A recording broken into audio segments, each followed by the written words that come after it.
My name is Nathan Hutson. I just have a few comments to make about strategies. Again, looking at this off-ramp question.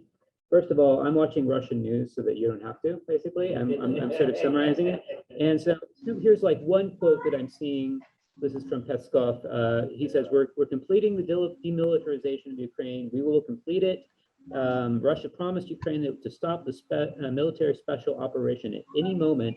To do this, Peskov said the Ukrainian authorities must recognize Crimea as Russian, the DPR and LPR as independent states. In addition, they must amend the constitution and renounce claims to join any bloc. So at least publicly, this is some of the more recent statements that's coming out from Peskov. So one of the most amazing things about watching Russian coverage of the war is not that there's no parallel pro-Russian military narrative. There are very few stories of embedded reporters with the troops, and particularly in the more sophisticated Russian media like NTV, you saw this a lot in Syria, where they had embedded reporters following around, showing the efficacy of the Russian military and the righteousness of the cause. We're not seeing anything like that now. We're seeing all the coverage is very detached and dispassionate. The general theme is there's nothing to see here, which is very, very bizarre. The second point is that there is rapidly growing elite dissent.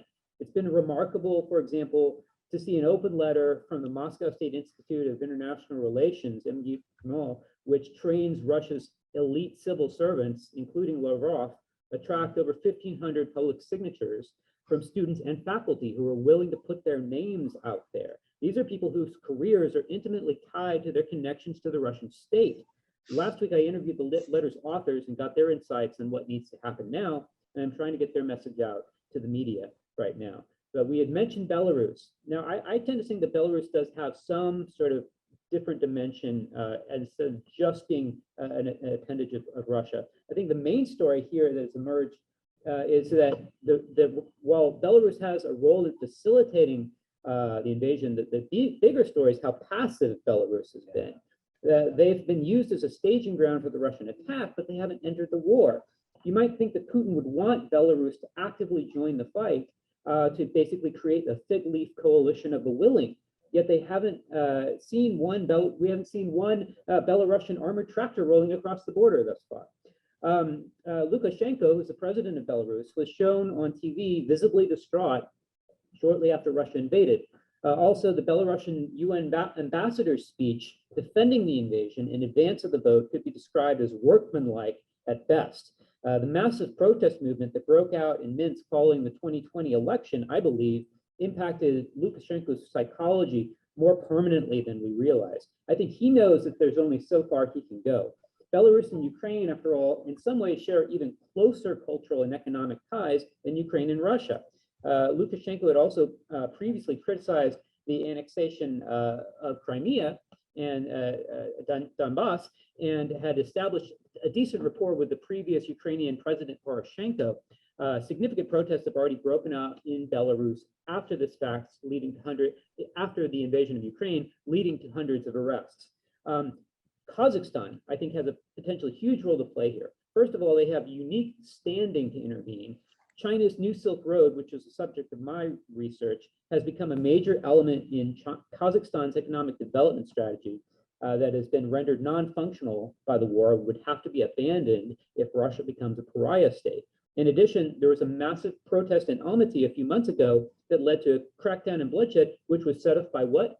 Elevated energy costs, which means that if soaring energy costs are an existential crisis to them.